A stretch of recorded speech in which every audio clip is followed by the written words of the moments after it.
Hi, my name's Eric Hingham. My wife and I decided to start this YouTube channel to see if we can help out other families that are in the same situation we're in. We have three children, all of which are healthy, doing well. But our oldest son, Leo, is about to turn 8. And about 3 years ago, he started to exhibit some sensory issues. It started out small, and it could be something like loud noises would bother him. Even if you were in a public restroom and you'd flush the toilet, it was just a little too loud for him. He'd cover his ears. And we didn't think too much of it because that's kind of annoying to everybody. And then it got to, it started to escalate.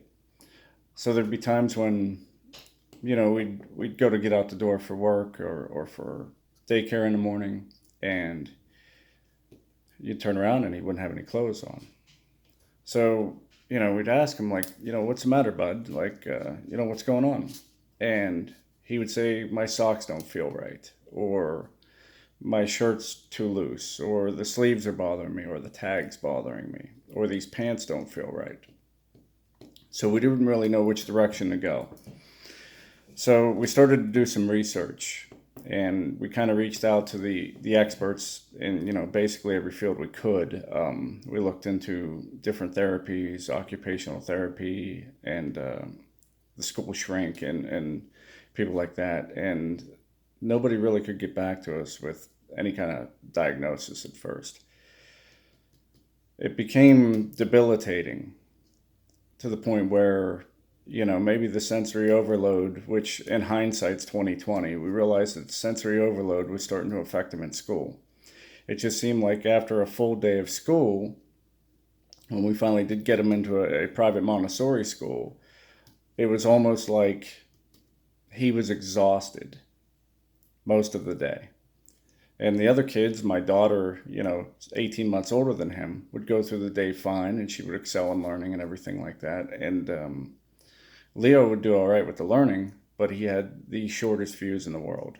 It just very deliberate in his thinking, his thought processes, and everything like that, and just challenging for him to get through a day.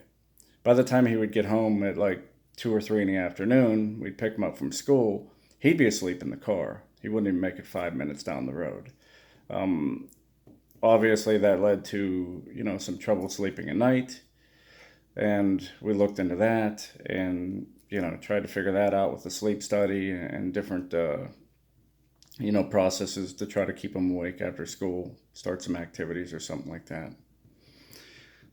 The initial triggers were, like I said, loud noises. He would tire easily, and then tactile with his clothing. So that became a challenge. We tried to buy secondhand clothes. Perhaps once you'd wash them a couple times, or the minute you would get new clothes, you'd wash them 3 or 4 times. That seemed to help a little bit. Obviously, going tagless on all his shirts and everything like that, that helped a lot. Looking for socks that didn't have seams. There was one time where we were going out the door, and he said, my socks don't feel right. I don't know what it is. There's a string in there. And, initially when we didn't know the diagnosis, I said, you're crazy. There's no string in there. There's no way you could feel a string on your feet or on your toes within a pair of tight socks. Well, sure enough, I opened them up and took the socks off them and turned them inside out. There's a string. I mean, literally a string. I mean, minuscule. And he could feel that. That's about the time when we really started believing him and buying into what he was saying, that it really was affecting him. So in sensory issues in children, it can go, a couple different ways. You can have over sensory stimulation, which is what my Leo has, or you can have under sensory stimulation. Both of which can be debilitating because they affect your daily, processes in anything, learning, heck, even interacting with the siblings in it. So what we tried to do was initially we tried to reach out for help, and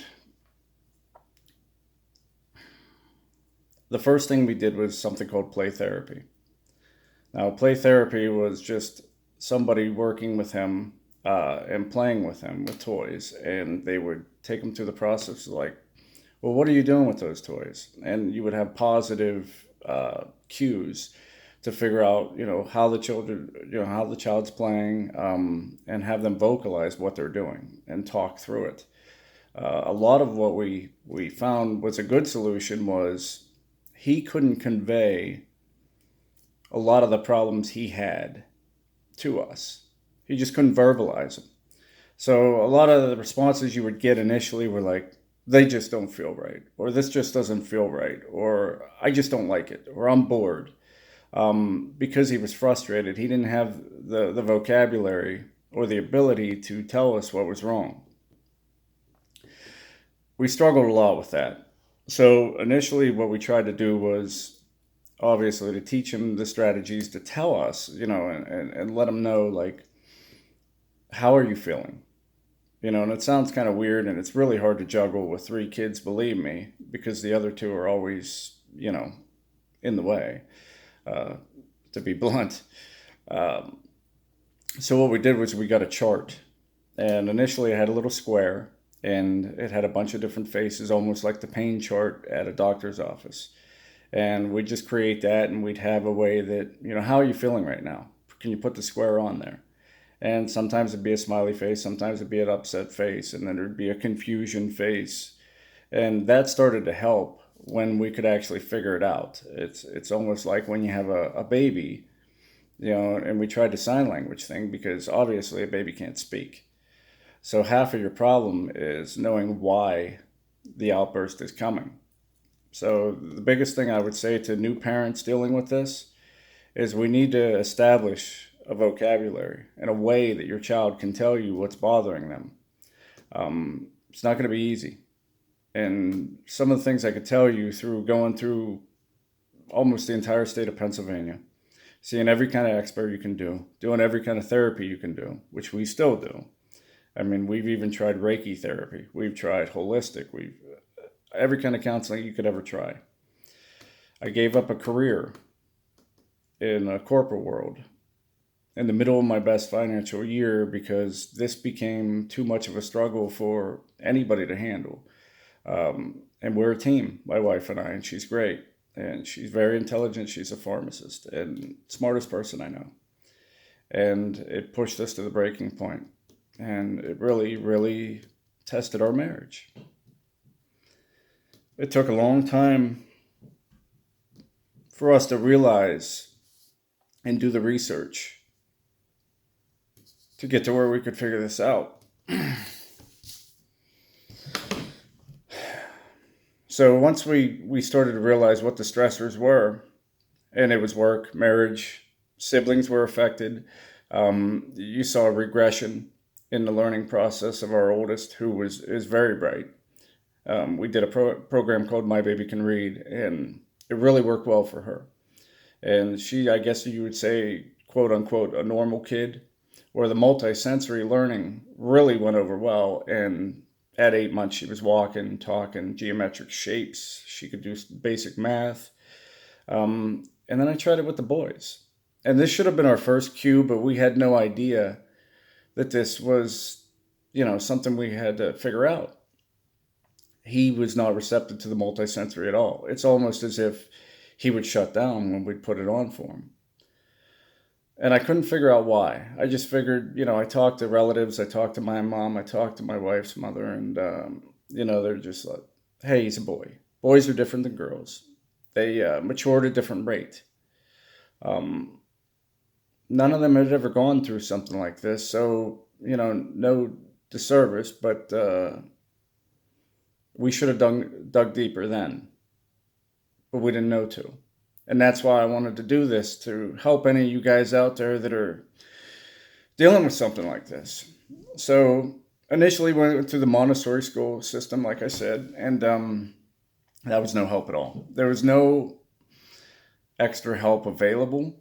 Obviously, it was a school that we had to pay to send the kids to, and it was the best. And we were both making a good living. We both had great careers, and we said, we want the best for our kids. So when we started in a Montessori school, what we didn't realize was when he'd get in trouble, he'd be isolated. And this led to a lot of feelings of rejection, and to the point where you saw a confident kid turn into somebody who had a lot of self-doubt and got really shy and didn't really speak to us the way that he did initially. He was a very joyful person, but that was within the family unit, and it's very easy because he's very comfortable around us and the other children. So it became a challenge when you're in a class of 20, 15 to 20 kids. So the isolation didn't help at all. We ended up removing him from that school. The next school we tried, because I don't know, maybe we're a little hard-headed, we thought that parochial school, to send him to the Catholic school. That didn't really work out either, because there was absolutely, no help beyond what we were doing at home. We do a curriculum at home. What we felt was a good process was we would look at the school and what they were teaching for their curriculum, and we would kind of prep him, because what we were dealing with is anytime a concept would come up that he didn't know what was going on, he would get very frustrated and shut down. And it was a severe tantrum to the point he might be on the ground flailing, screaming, throwing stuff, and obviously that endangered the other children around him because he'd get so mad that he just shut down. So prepping him led to, obviously the counterpoint and the trouble to where he's bored now because, I already know that stuff. So we ended up going to a special school that identifies problems, kids with ADHD, stuff of that nature, and we tried that out. And it was only part-time. It was only about 2.5 hours a day. It was like a pre-K kind of thing because we wanted to get the kids started as early as we could in classes. That worked. And we had a teacher that really cared. And that was paramount. That made a huge difference in our lives. This young girl was making probably terrible money in a small school in a bad part of town. But she, came to us, and we had him there 2 to 3 days a week initially because we were nervous. The overstimulation was really taking its toll on everybody. And she looked me right in the eye and she said, "Hey, I want him 5 days a week. You got to get him here, and I'll fix him." Well, she did a great job, and that led us to go to public school next.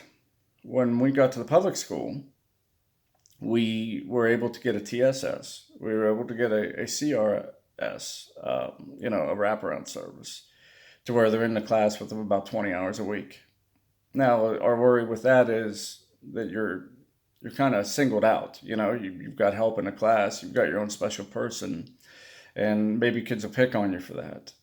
Thankfully, that hasn't been too much of a problem.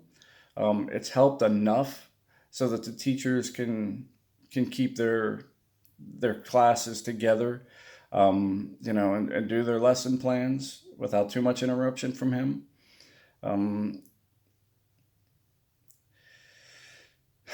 It's tough to talk about, guys, but I'm going to help you. Stick with us.